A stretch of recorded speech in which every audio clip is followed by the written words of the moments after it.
Hello! Good morning!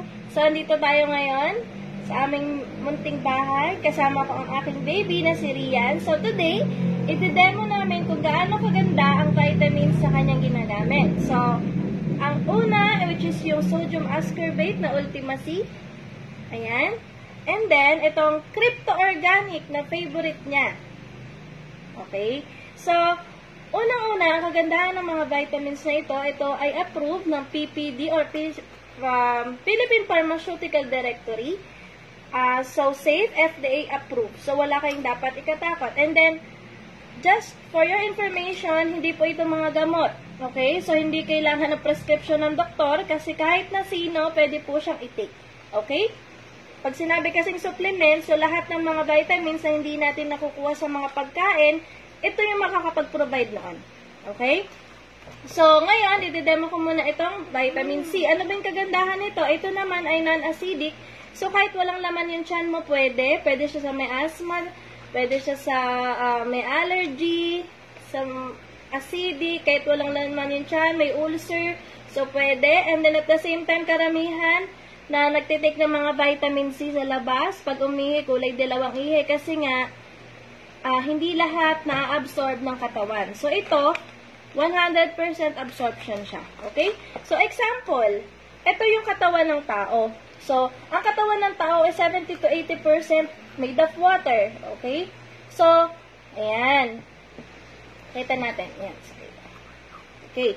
So, itong betadine, ito yung gagamitin natin example. Ito yung mga preservatives na kinakain natin. Tulad ng mga chicken joy, mga french fries, hotdog, tocino, longganisa, which is hindi naman talaga healthy. Pero syempre, minsan masarap. Tsaka hindi naman natin afford bumili ng mga mamahalin na pagkain na healthy. Tama?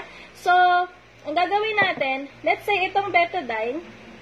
So, ito yung katawan natin. So, syempre, kakain tayo ng french fries, kakain tayo ng pancit canton, ano pa gusto mo? Hotdog, chicheria, ayan, at saka mga, ano pa ba, burger, tukneneng, fishball, ayan. So, yung katawan natin, kung mapapansin mo, lalo na mga pollutants, mga second-hand smoke, yan. So, kung makikita mo yung katawan natin, dumudumi. Tama? So, ang kagandahan naman nito, ang kagandahan ng Ultima C vitamins, kung mapapansin nyo, ito ha. So, ang laman po niyan is 100 capsule. So, sulit na. Ngayon, hindi nyo po kailangan mag-intindi kung pwede ba yan sa bata. Kasi actually, ito po si Rian, 6 months old pa lang siya. Ito na yung vitamins na ginagamit niya. Okay, so nilalagay ko lang po siya sa bote ng dede niya. Tama? Okay? So, ginagawa ko lang, yung isang bote ng dede niya, nilalagyan ko lang ng ganito. So, let's say, ito yung katawan ng tao. So, tingnan na natin kung gaano kaganda yung Ultima C na vitamins.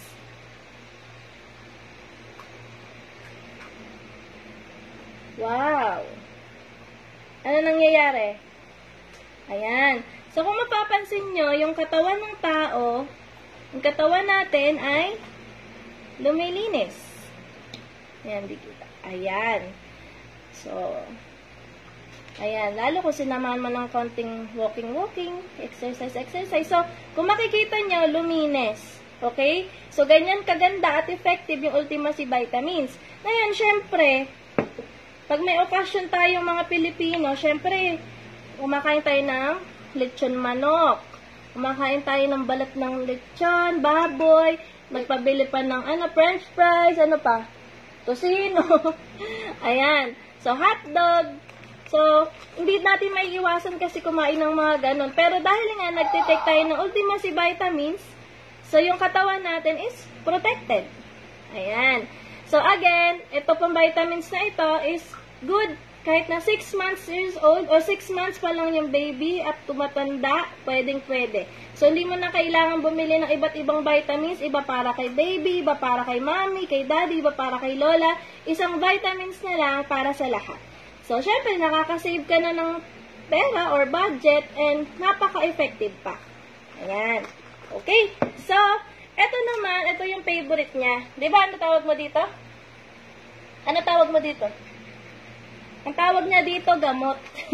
Kasi, actually, 2 years old pa lang si Rian. Nakikita niya sa amin, kinakain, or iniinom namin to.